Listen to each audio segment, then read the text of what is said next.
A fiercely proud Roma crowd take to Leeds streets again after a night of terrifying riots to chant, "Please bring the kids back," over to take children from family that sparked violence. I could just read a little bit more of this. There's quite a bit to this story that I wasn't entirely aware of because we've just seen the images of the riots. The removal of the children that sparked the concerns about the underlying prejudice about Roman communities, which makes up 5,000 of that Leeds community that are Roma, which is quite interesting because they're part of the travel community, so they've obviously settled there.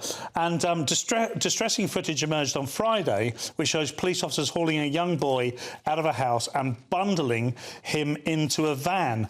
However, the social services were alerted to the property after a 9-month-old baby was allegedly dropped on its head accidentally by another child. So there is quite the domestic thing going on here. And I'm not sure you can conflate the two. I think what happened was, and, you know, if someone took your children away, you'd be up in arms. Yeah. And I'm not sure, and I think you may have said this last night, actually, because it feels like the sort of thing you would say. I'm not sure that if that happened to our family, the community around us would support us quite in the same way. Obviously, this doesn't justify the outcome of what happened, but it does highlight once again that there are sort of significant cultural issues within these multicultural and diverse communities that the police are finding very difficult to manage, because if we don't know anything about, you know, if a kid drops another kid accidentally, that's one story. We don't know if there is a whole legacy of issues here. But let's just say, for argument's sake, there is, and there is concerns. You'd want the police to go in and you'd want them to manage the situation, maybe check things out, take the children to safety. But I don't know how you manage this. I have absolutely no idea what the police do from here on in, because you can't... The thing about policing is you've got to uniformly treat everybody the same. Yeah. So you can't go into each different community and say, we're going to treat them differently than we would those. So, I mean, I really don't know.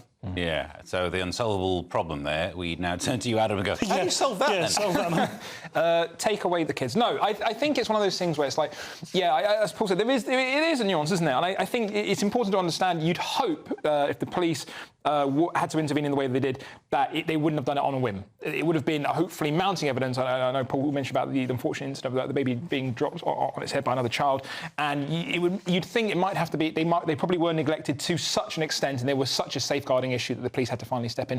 Unfortunately, the framing of this and the video of showing a kid being thrown into a van, that's all very unsavoury, and the optics of it to people passers-by going, what's going on? It just looks like, you know, governmental kidnapping in a sense. So it's like, OK, how do we sort that issue? And I think you're right, Paul. We can't treat different communities differently. It has to be a standard level, but is there better tact? Could we have done this with more tact? How could we have done that better?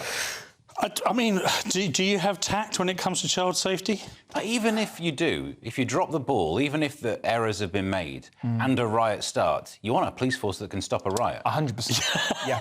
Above all else. Yeah. Yeah. Above all else. Let's get that in place. Yeah, exactly. And it's been a major failing.